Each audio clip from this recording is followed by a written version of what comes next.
Right now at noon, the 4 states watches as the Asbury power plant crumbles to the ground.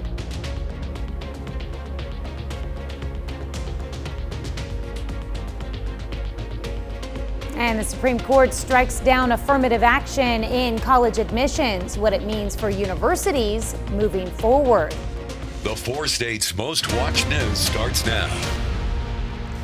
A Southwest Missouri fixture for more than half a century comes to the ground. This is KOAM News at noon. I'm Tanya Bach. Topping our first 7 minutes, early this morning, a Texas company imploded the Asbury power plant. It took nearly 1,700 pieces of dynamite and other explosives to implode the structure. The demolition included the power plant, the air pollution control system building, and 2 original concrete brick stacks. It came down in about 22 seconds. Commissioned in 1970, the plant served the 4 states for many decades. It was able to generate 200 megawatts of coal-powered energy. It's not, again, something that you see every day, and it is a part of our history. It's how we generated electricity for a long time, and it's an old way of generating electricity and bringing in a different way. The plant was removed from service March 1st, 2020. It was replaced in part by the North Fork Wind Farm, which is within sight just northeast of the Asbury plant. Well, the temps continue to rise again today. Chloe Arroyo is in for Chris Warner today with a first look at your forecast.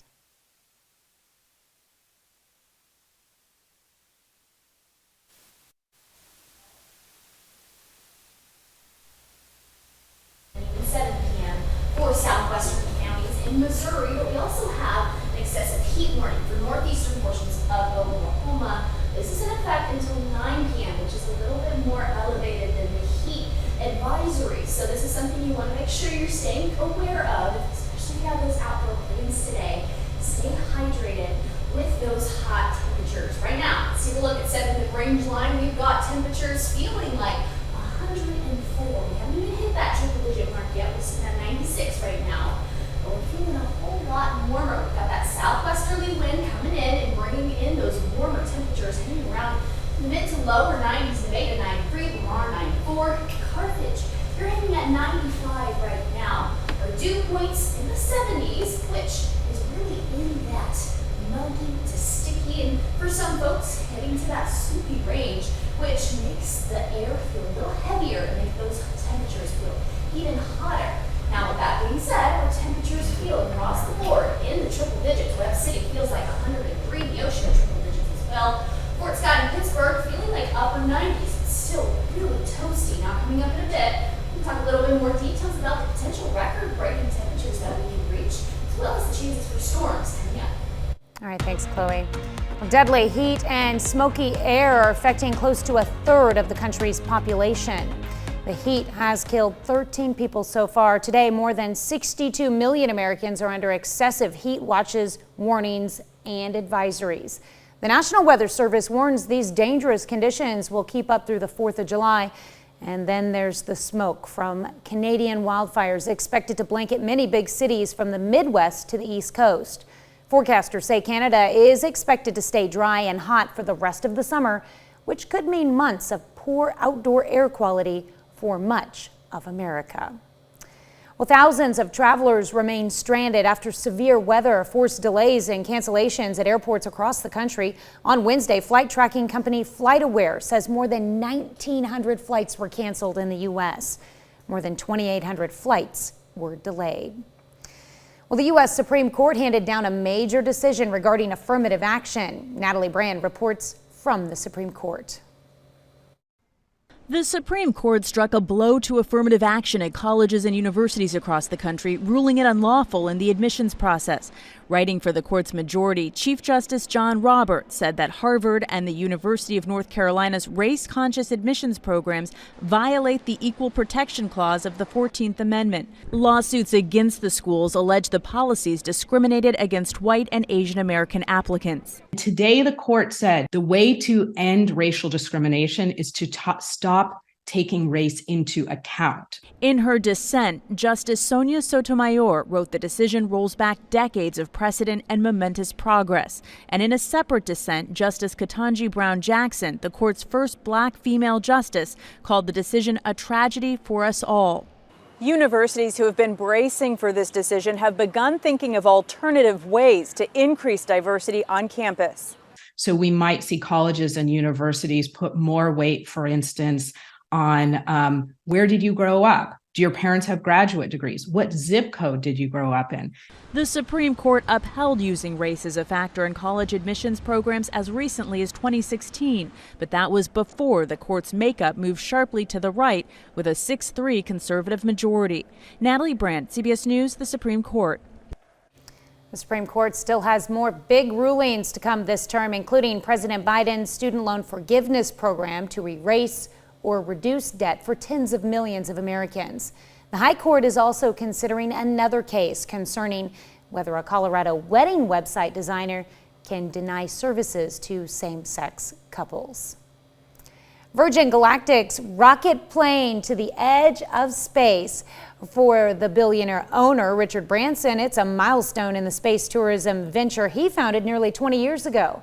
The Italian government chartered the flight. It's carrying a 6-man crew, including 3 Italian researchers on a science-focused mission that'll last about 90 minutes.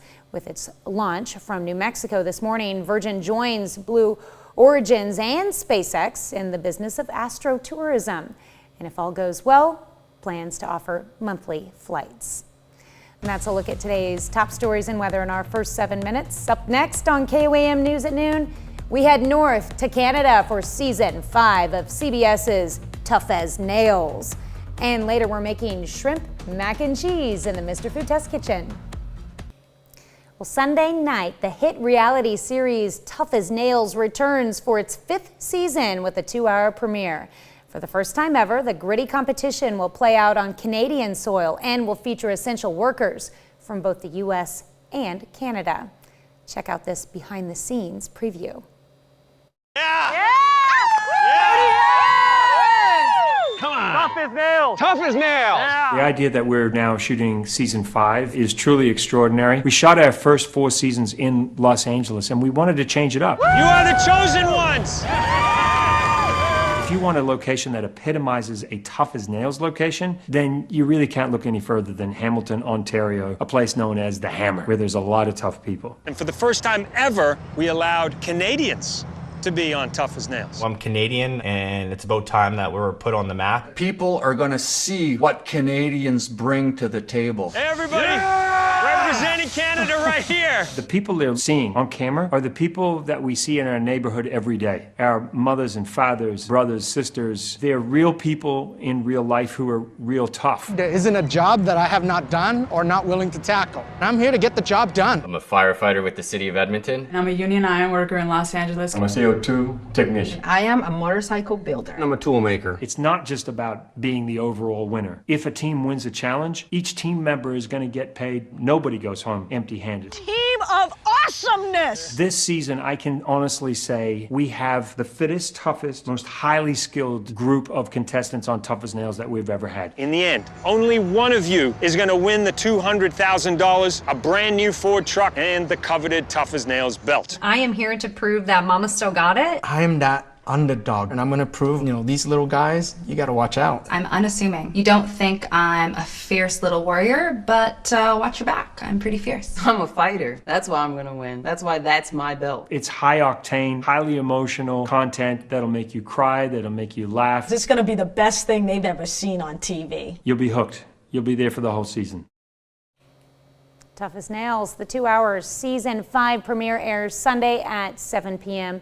right here on KOAM. Still to come on the KOAM News at noon, Mr. Food. Today, we've got a seaside version of mac and cheese that's creamy, dreamy, and delicious. And it comes together in no time. Well, in addition to the heat, we're also tracking some weekend storms potentially. I'll have all the details coming up next. Man, those temperatures have soared this afternoon. We saw that yesterday, we're going to see it today, and unfortunately we have one more alert day for higher temperatures, which include heat advisories and excessive heat warnings. Let's take a look at that. Temperatures in the low to mid 100s the next 2 days, today and tomorrow. Heat index values, though, up to 110 right here.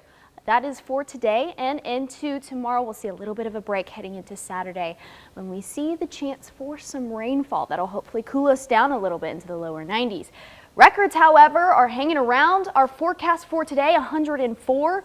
The record high on this day was set in 1952 at 103. So we haven't seen that in quite a while. What a nice, I mean, not a nice change, but a change at that. We're forecasted to not necessarily pass that record, but if we go a little above, we'll definitely break that record set in 2011 at 100 degrees. We're forecasted for that tomorrow, but we could see that go up even 1 degree. We'll make a huge difference. Here's our heat alerts across the board. Heat advisories for southwest Missouri. This includes southeast Kansas as well, but we have a excessive heat warning for northeastern Oklahoma. This is in effect until 9 p.m. tonight, so all day today. But you also want to stay cautious tomorrow because the National Weather Service could easily extend these warnings heading into tomorrow. Just because yesterday we saw these advisories as well. They're due to expire tonight, but once again, they could extend into tomorrow based on those temperatures. I wouldn't be surprised. Here's a look at 7th and Range Line, 96 degrees, feels like 104. And the culprit really is that dew point hanging around in the lower 70s. We have those lower dew point or higher dew points in the 70s range. That's when those feel like temperatures make things a whole lot worse. Temperatures, actual temperatures in the mid 90s across the board. Oswego 96, Miami 95, Stockton hanging around at 93, Yates Center, you're at 95 right now and climbing as we head into the afternoon hours. Once again, here are these dew points in the 70s. Now for our chart, that's around the muggy range. So it gets really hot and really heavy on the skin. So make sure that you're staying hydrated throughout the afternoon and evening hours throughout today because it's still going to hang around in the 90s heading into today. Here's our UV index forecast, 11 for our UV index, and it's an extreme rate. So the burn time, 10 whole minutes. So make sure that you're limiting your time outdoors and get that sunscreen and shade if and when possible. Planning your evening, we'll see temperatures rise up into the lower 100s. Our tonight's low, 80 degrees, so we won't even dip down into the 70s. So we'll still stay pretty warm for the time being. Here's a look at the timeline though, because this weekend we have a chance to see some possible showers and storms across the board. Friday morning you'll wake up into upper 70s. That southwesterly wind will start to ramp up, kick in. Those temperatures, excuse me, there's a fly in the studio right now. Temperatures are hanging around in the 80s at this point, and this is when we're going to start to see that cloud coverage right here. Scattered showers across the board will enter into the viewing area. And then Saturday afternoon, we'll see some spotty showers here and there. Not enough to cancel your plans if you have any plans outdoors. Something to keep in mind. Sunday morning, we'll see a chance for some isolated showers as well. Here's a look at your 7-day forecast. 2 more alert days today and tomorrow. Triple-digit temperatures. Saturday, we could also reach into the triple digits, but then we'll cool down. This fly is just too funny. And then we've got a chance for storms on Saturday and Sunday. But then looking into your 4th of July forecast, we have some chances for some pop-up showers and storms. But once again, really nothing to cancel your plans over, but something to keep in mind and have that backup plan just in case you have like a 10-minute shower here and there. But above all, seeming really nice in the lower 90s, a nice change compared to the triple digits for sure. It's going to feel cool even though it's not in the 80s. Yes, it's going to be such a difference, and that's crazy to think because we're still in the 90s. That's super hot. What I'm looking forward to is Sunday night's low. Yes, in the 60s. Oh yeah, that will feel so nice. And I have to apologize. The fly was bothering me, and I said, "Shoo fly," and sent him right your way. Yep, it about got in my mouth at one point. So you handled it well. All right, thanks. Well, stick around. We're making shrimp mac and cheese after the break. Today we're making a seaside version of a classic comfort dish. Howard shows us how to make shrimp mac and cheese in the Mr. Food Test Kitchen.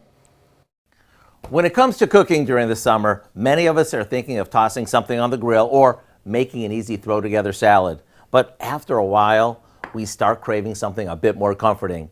That's why we came up with a seaside version of mac and cheese that's creamy, dreamy, and comes together in no time. We start by cooking some pasta shells and draining them really well. While it sits, we make a cheese sauce to toss it with. It starts with melted butter that we mix with flour and a few seasonings.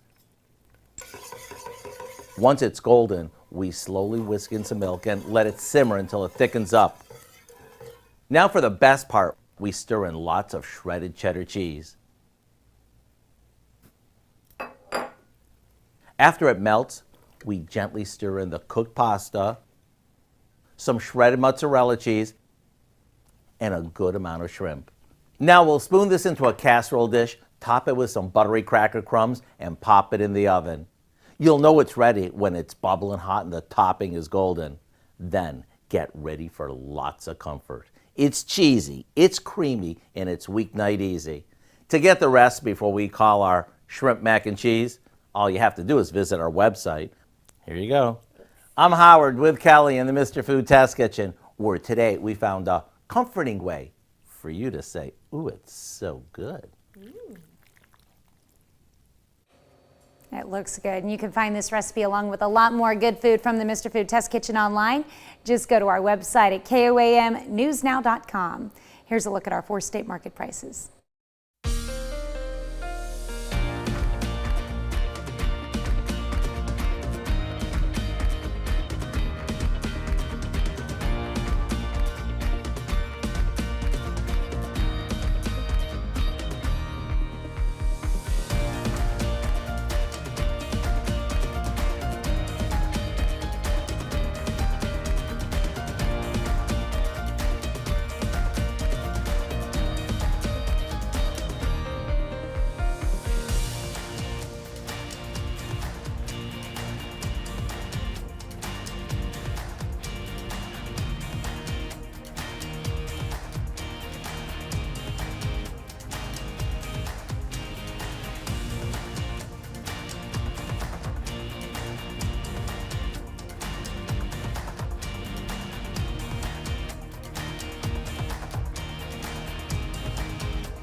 Well, we've got 2 more alert days today and tomorrow with those higher temperatures. You're either in a heat advisory or excessive heat warning, so keep that in mind. But we also have a chance for showers this weekend on Saturday and Sunday, but then 4th of July we'll have some spotty showers, but aside from that, we'll cool down a little bit into the lower 90s. Yeah, the 90s will feel pleasant for the 4th compared to what we're having right now, that's for sure. It'll be a nice change, which is so weird to think, but here we are. It's just miserable right now. Yeah. Crazy.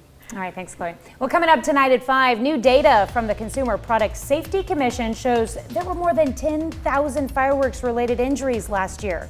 In Health Watch, a closer look at the dangers behind America's most explosive holiday. Plus, meet the students attending Freeman Health Academy, where they can explore career opportunities in healthcare. And Joplin City officials will learn ways to advance technology with a Smart City Symposium. Join us for those stories and more tonight on the KOAM News at 5. And thank you for joining us for the KOAM News at noon. We'll see you right back here at 5 o'clock.